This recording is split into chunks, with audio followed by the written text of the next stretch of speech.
lot going on here, and really, this is all coming in. It just shows you the speed of the news cycle. You saw a sneak preview of our panel. Let's bring him back in. Michael Shindler from Young Voices, Antoine Seawright, President and CEO of the Blueprint Strategy. He's the one on Skype. Good evening, gentlemen.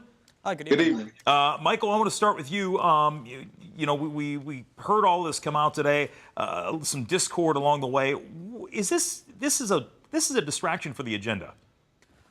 Listen, I think that this, far from being a distraction, is important to note. The facts aren't all in, but what is the case is that at some point this investigation was going to reach, or rather run into somebody who wasn't going to cooperate, and now there are going to be either repercussions which will strengthen and preserve the integrity of this investigation, or there won't be repercussions which will result in a perceived loss of credibility to the seriousness of the investigation. Antoine, what do you make of this? What do you make of Nunberg saying, look, I've already talked to them once. I'm not going to go back in. Apparently, Mueller is asking for information, for transcripts, for emails. What do you make of him saying, no, I'm done. I'm not going to do this?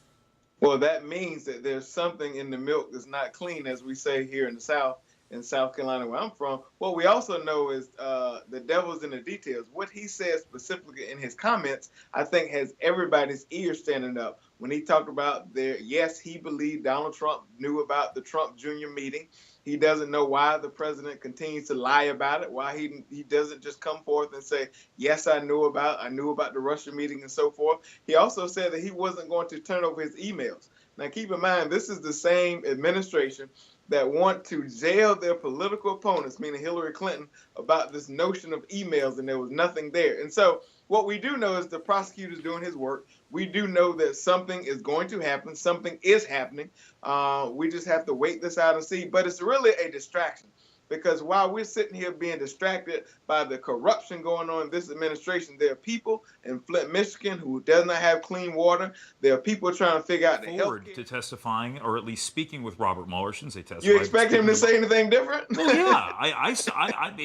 He's given mixed signals on that before, Antoine. I think. Well, keep in mind, this is the same person who said that, number one, Russians did not hack into our elections, because he asked him about it. He has denied that the entire time that he had no involvement. No one close to him had any involvement with Russia. And here we are, as a special prosecutor does his work, with finding out all these things are simply not true. Michael, you want to weigh in on this? Well, I'd like to reiterate that rather than this being a mere distraction, or rather than this being tangential, it is important. This represents, I think, a crucial step forward in the investigation, and we shouldn't just brush aside this refusal to cooperate.